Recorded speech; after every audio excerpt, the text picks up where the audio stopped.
Professor P.C. Manoria, Executive President, Third World Congress, Cardiometabolic Medicine, 27-28 January, Hotel Leela, Mumbai. And with me is Dr. Niti Desai, dietitian par excellence. Dr. Desai, the problem is that diabetics are often scared to take fruits. So the big question is, diabetics can take which fruits they should not take? Right, I think it's a very good question and you are so right. Fruit is a very important food group which should be included in our diet. But because fruit is mainly carbohydrates, there is a question which one to have, which one not to have. There are certain fruits which have more sugar content like chiku, mango, banana, grapes, custard apple. These also can be included in the diet but in smaller portions.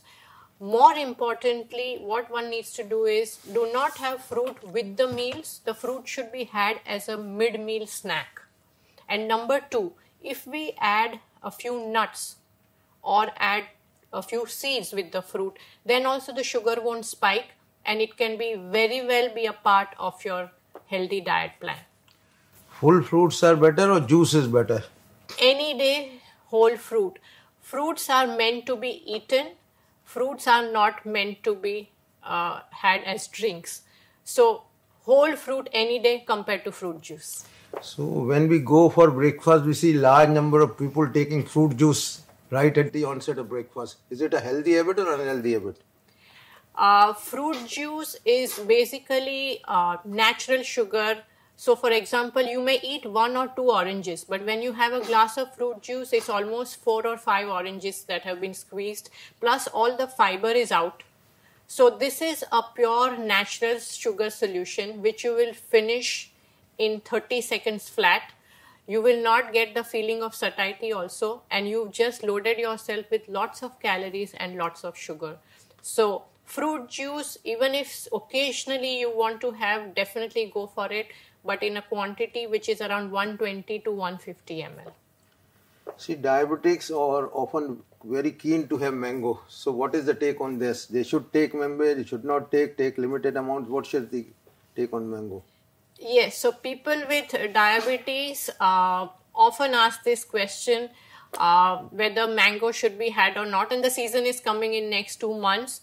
So there are 2 or 3 ways of including mangoes. If the diabetes is well controlled, then definitely mango can be part of the diet. If the diabetes is not very well controlled, then maybe occasionally, and again as I said, mango should not be had along with the meal. Mango should be had as a snack, and have half a cup of mango along with 5 almonds, 2 walnuts, or have it with mixed seeds such as sunflower seeds, pumpkin seeds, flax seeds. Then you will enjoy the mango and the sugar will not spike as well. Another way of having it is, I have a lot of people who say, I want to have mango with the meal only because that's how we've been raised. In that case, you do not have aloo ki sabzi in that meal, do not have rice, or reduce the number of roti and replace it with mango. When we go for breakfast, should fruits be taken before the breakfast or after the breakfast? What is the right choice? The problem with the Indian meal is, especially breakfast, is it's extremely carb heavy. So if it is upma, poha, idli, aloo paratha, these are our common breakfast options. Now they themselves are so carb heavy. If you add fruit along with this, then the carbohydrate load of the meal further goes up. There is a blood sugar spike. There is also a lot of calories going in. So ideally, fruit should be had as a mid-morning snack between breakfast and lunch. And if you do want to have fruit at breakfast time, then have the fruit in place of the bread, in place of the paratha, in place of the upma. Have your omelette and have the fruit, or have the sprouts and have the fruit, but do not have poha and the fruit. So what foods have a high glycemic index? What food has a low glycemic index? Which fruits have a high glycemic index? As I said, the more starchy and the pulpy fruits such as banana, chiku, grapes, custard apple, mango, these have higher glycemic index. All the other fruits, in fact, are in the medium to low glycemic range. So all the other fruits you can have in moderation every day. What about watermelon? Many people are fond of watermelon, they want to take every day. So, watermelon gets kind of complicated. If you check, watermelon has a high glycemic index, but it has a low glycemic load because the water content of watermelon is 95%.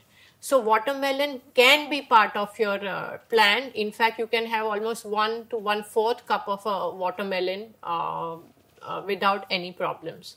So do not go only by glycemic index, do not go by Dr. Google, because there are many other components also involved. Visit your your doctor or a qualified nutritionist and you'll get the right information. Sometimes we have the paradox, people come to increase the weight, so what diet you suggest? In fact, I do tell my patients that weight gain is more difficult than weight loss. People don't believe it, but those who are chronically trying to put on weight, it's not easy. So we need to up the calories. The calories need to come from carbohydrates, from protein and fat. So if you're talking about fruits, go easy on bananas, have 2 bananas every day. In the season, have the mangoes, the chickus. And of course, along with that, we need to increase the protein. So the pulses, dals, the dairy, and for the non-vegetarians, of course, the eggs and the fish and the chicken. With this, even if you add healthy fats in terms of nuts, seeds, using ghee, oil, that is what will give you weight gain. Thank you very much, Neeti Desai. Very useful takeaways. Thank you very much. Always a pleasure. Thank you.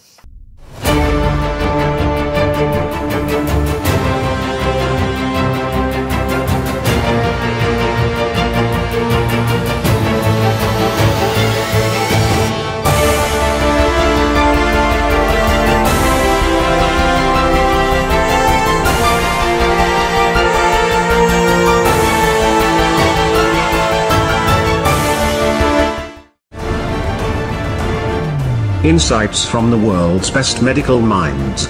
You are watching TheRightDoctors.com.